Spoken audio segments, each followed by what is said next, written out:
আজি ସକାଳର ମୁଖ୍ୟ ଖବର ତାରିଖ 10/02/2026 ମଙ୍ଗଳବାର। ଏକ ପ୍ରଶ୍ନପତ୍ର ପ୍ରଘଟ କପି ରୋକିବାକୁ କଡ଼ା ସୁରକ୍ଷା ଆଜିଠୁ ନୋଡାଲ ସେଣ୍ଟରକୁ ଯିବ ମାଟ୍ରିକ ପ୍ରଶ୍ନପତ୍ର। 2/12ରେ ପାଚିକା ଓ ସହାରିକାଙ୍କ ଧର୍ମଘଟ ମଧ୍ୟାହ୍ନ ଭୋଜନ ପାଇଁ ବିକଳ୍ପ ବ୍ୟବସ୍ଥା ପାଇଁ ନିର୍ଦ୍ଦେଶ।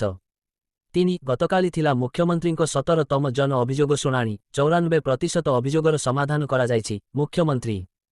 4 ରାଜଧାନୀରେ ଅନଲାଇନ୍ ଅଟୋ ଓ ଟାକ୍ସି ସଂଘର ଆନ୍ଦୋଳନ ଯାତ୍ରୀ ହନ୍ତସନ୍ତ। 5 ଶିଶୁଭବନ ଛକ ଭୁବନେଶ୍ୱର ରାଜଧାନୀରେ ଦୁର୍ଘଟଣା ସହ ମର୍ଡର ଲିଙ୍କ ତ୍ରିକୋଣୀୟ ପ୍ରେମରୁ ହତ୍ୟା କରି ପଳାଉଥିବା ବେଳେ ବ୍ରିଜ ତଳକୁ ଖସିଥିଲା କାର। 6 ପୁଲିସ ବରଗଦବାର ସମୁଦ୍ରବେଳାରେ ଅଘଟଣ ରୋକିଲେ ଲାଇଫଗାର୍ଡ ସମୁଦ୍ରରେ ଭାସି ଯାଉଥିବା 5 ପର୍ଯ୍ୟଟକଙ୍କୁ କଲେ ଉଦ୍ଧାର। 7 ବାସୁଦେବପୁର ଷ୍ଟାର୍ଟ ବେଳେ ହୁତୁ ହୁତୁ ହୋଇ ଜଳିଗଲା ବାଇକ୍ ଦୁର୍ଘଟଣାରୁ ଅଳ୍ପକେ ବର୍ତ୍ତିଲେ ବାଇକ୍ ଚାଳକ। 8 ବାଙ୍କୀ କିଆପଲା ପଞ୍ଚାୟତ କୁମୁସର ଗାଁ ଆଇସ୍କ୍ରିମ୍ ଖାଇବା ପରେ ଅଧିକ ପିଲା ଅସୁସ୍ଥ। 9 ଆଠଗଡ଼ ମନ୍ଦିରେ ଅବ୍ୟବସ୍ଥା 5 ଅଧିକାରୀଙ୍କୁ କାରଣ ଦର୍ଶାଅ ନୋଟିସ୍ ଜାରି।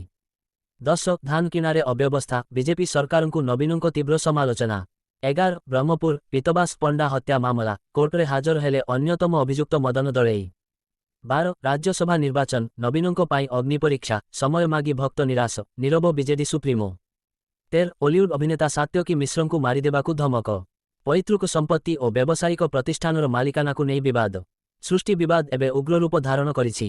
14 ଭୁବନେଶ୍ୱର ପୂର୍ତ୍ତ ବିଭାଗର ବିଭିନ୍ନ ପ୍ରକଳ୍ପର ସମୀକ୍ଷା କଲେ ମନ୍ତ୍ରୀ କଟକ ସମ୍ବଲପୁର ବିନା 55କୁ 6 କରିବା ନେଇ ହେବ ସର୍ଭେ। 15 କାଲିମେଳା କୋଟିଏ ଟଙ୍କାର ନୀଳ ଜହର ଜଙ୍ଗଲ ଭିତରୁ ଜବତ ହେଲା ଟି ବ୍ୟାଗ୍। 16 ମାଲକାନଗିରିରେ ଗଞ୍ଜେଇ ତେଲ ପ୍ରସ୍ତୁତ କାରଖାନା ଠାବ 4 ଗିରଫ। 17 ସ୍ପଷ୍ଟ କଲେ ସୁପ୍ରିମକୋର୍ଟ ବନ୍ଦ ହେବ ନାହିଁ ଏସ୍ଆଇଆର୍ ସମସ୍ତ ରାଜ୍ୟ ବୁଝିବା ଦରକାର। 18 ଲୋକସଭା ବାଚସ୍ପତି ବିର୍ଲାଙ୍କ ବିରୁଦ୍ଧରେ ଅନାସ୍ଥା ପ୍ରସ୍ତାବ ଆଣିପାରନ୍ତି ବିରୋଧୀ ଗୃହରେ ବିରୋଧୀ ଦଳ ନେତାଙ୍କୁ କହିବାକୁ ଅନୁମତି ଦିଆଯାଉଥିବାରୁ ହଙ୍ଗାମା ଆଜି ସକାଳଟା ପର୍ଯ୍ୟନ୍ତ ସଂସଦ ମୁଲତବୀ। 19 ଟର୍ଣ୍ଣ ମାରିଲା ପାକିସ୍ତାନ ଫେବୃଆରୀରେ ଭାରତ ସହ କଲମ୍ବୋଠାରେ ଖେଳିବ। ଚାପରେ ଚେପା 20 ୱାର୍ଲଡକପ୍ କ୍ରିକେଟ ନବାଗତ ଓମାନକୁ 8 ୱିକେଟରେ ହରାଇଲା ଜିମ୍ବାୱେ। 21 କଲମ୍ବୋ ଆଜି ପାକିସ୍ତାନ ଆମେରିକା ମ୍ୟାଚ୍ ଉପରେ ସଭିଙ୍କ ନଜର।